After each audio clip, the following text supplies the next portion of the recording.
Baconator 650 back here, and today, or at least yesterday, I got my Chimera MOSFET in.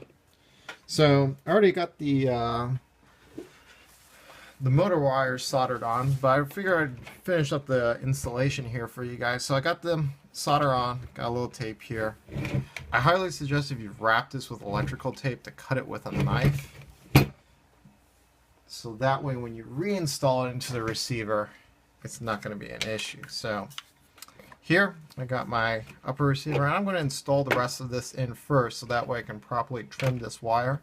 The wire here is a 16 gauge wiring. Personally, I prefer a larger 14, but I think it will do okay. So I'm just going to slide this back in here.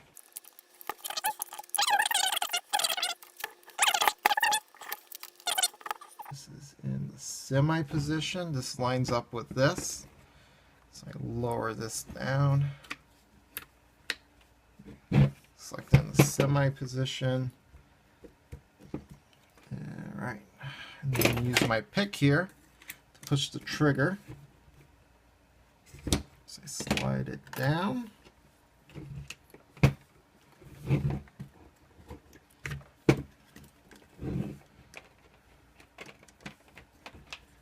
As I route these wires here, I was able to run this power wire pretty easily once the gearbox was already assembled. Alright, still in semi. Good. What I've done with this gun is I've actually filed down this area here a little bit.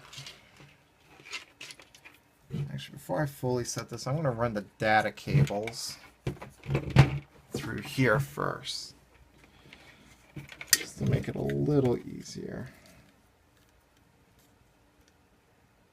So I'm going to pull it out. I don't want these wires crisscrossing too much, so I'm going to pull these wires out here. Just run the data cable on through, and then the grounding negative wire here, and the positive. Slide that down.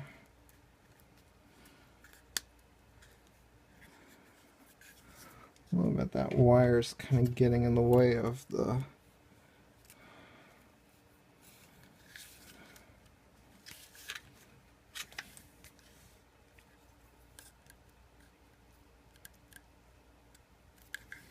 I'll switch these two, see if that helps.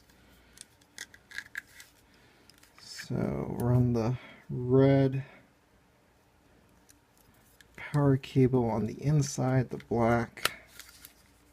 Yep, that's going to work a little better. Alright.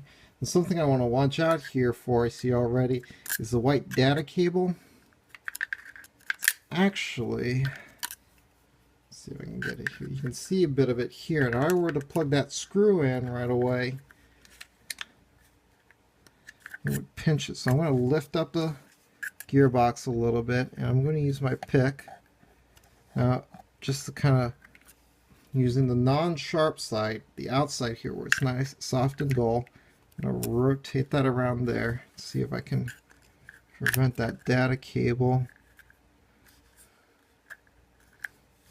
from getting pinched.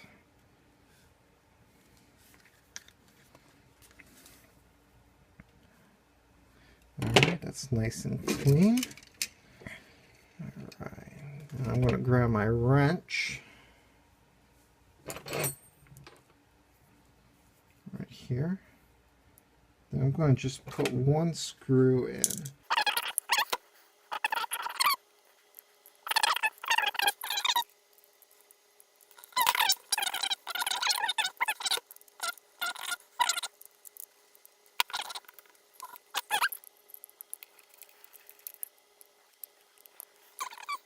I just need to kind of mess around with the selector plate and stuff. I just had it not properly aligned. I realigned it. Already got the screw in here. Also pulled the data cable in the positive and negative on the outside, so that way I don't also have to worry about pinching the cable. And I'm going to just screw these things back in.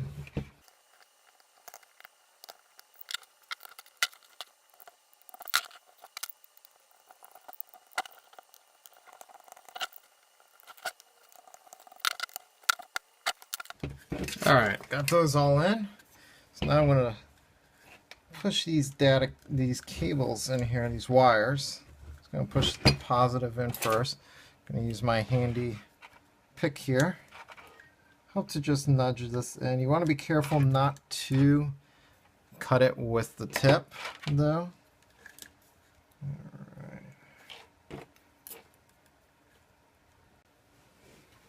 Alright, got all the cables tucked in here. Except for the data cable, which I'm going to very carefully put in here. Lay that down there.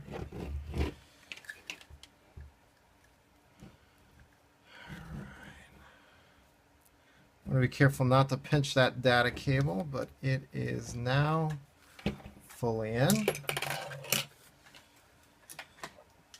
Alright, I'm going to take my upper.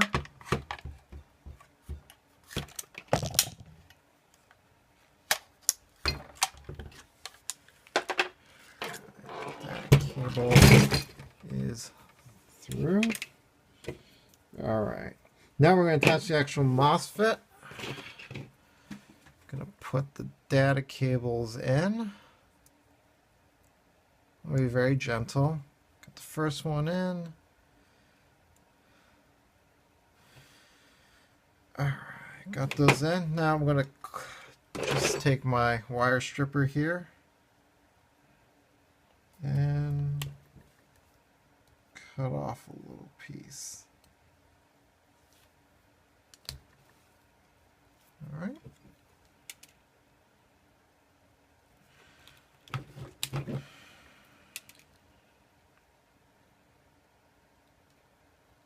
Actually, let me look at this. This is a bit long. So why don't I actually trim this? I'm going to trim both here. I'm going to go a little further. So what I'm going to do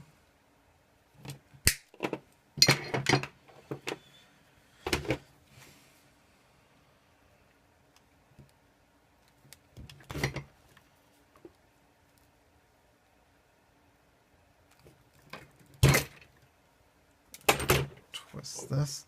What I'm going to do with these, I'm going to twist these. That's going to help with one length, also any interference I might get from these. This helps kind of hold everything together. Alright, now I need my little screwdrivers.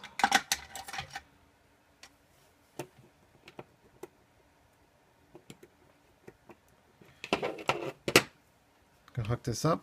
Personally, I don't like these types of style of connectors. I actually really thought it was really ingenious what Gate did with their MRF of having Dean's connectors.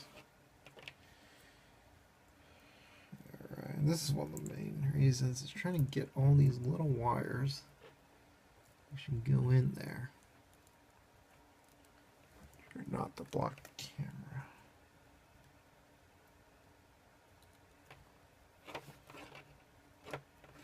This way to do it is kind of twist all the wires.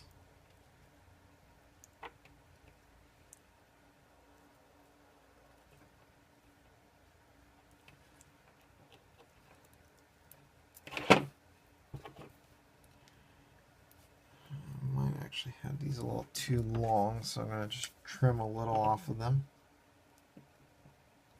Same with this.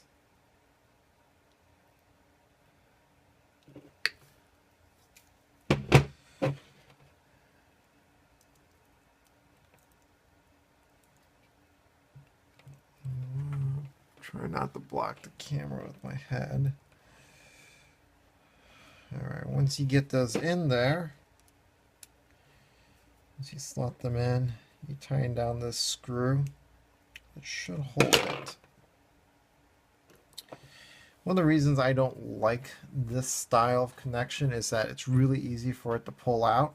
Additionally, it sometimes gives you exposed wire. So what I'm going to do next here, take a little electrical tape.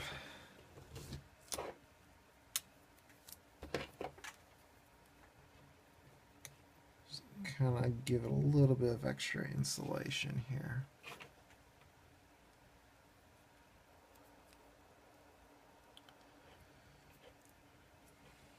That way they don't short out.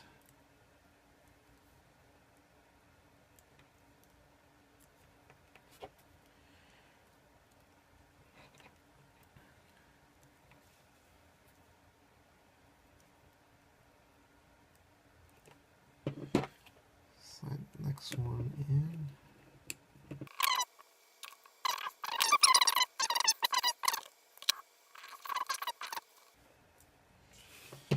Alright. I'm going to strip these, and these I'm going to actually strip just a little bit less.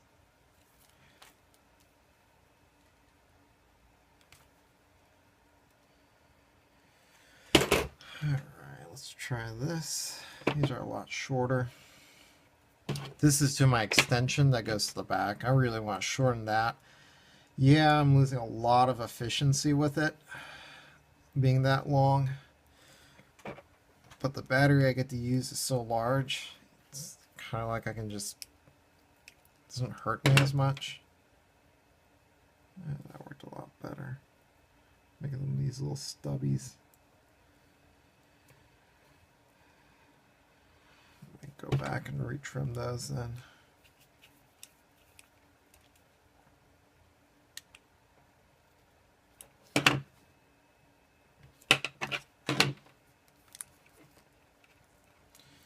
Alright, so maybe one of the big reasons I don't really like this style is I actually been doing it a little wrong.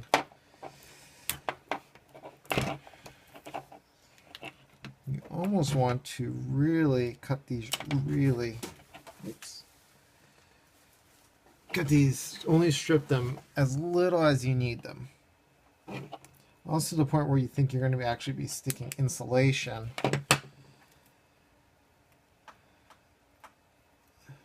into that little catch there.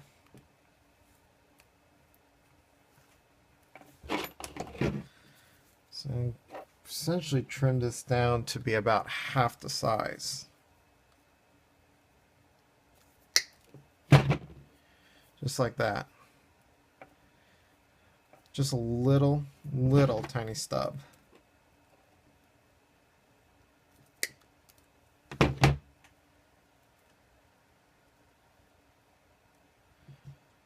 Say about almost half the size, or about the size of a BB.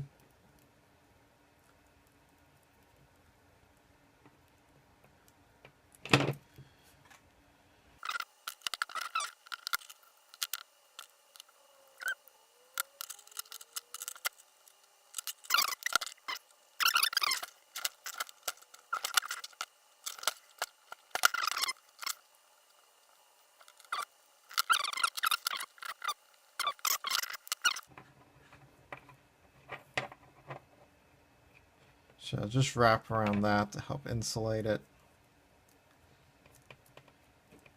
So I wrap around one wire and then I wrap the other one out around. That's just to help to kind of hold it. I'll do it on the other side too. It's not as pretty. Once you get done installing the FET, all you have to do is put your handguard or rail back on. I reattach my battery wire extension for my rear battery mod. Otherwise than that, all you have to do is install your battery like normal. Something I did notice when testing it out was that the trigger response is a lot more quicker. And additionally, when you're rapid firing that trigger multiple times, it always cycles fully. So every time you pull it, you fire a full cycle. You don't have any of these half-cocked pistons or anything like that. some MOSFETs, you still have that problem. This one you don't have it because of that little sensor in the gun. So I highly recommend this. Suggest you check it out. Definitely a great upgrade for your PTS, Masada, or ACR, whatever you like to call it. So it's Bacon Area 650 here, signing off. Hope you have a good day.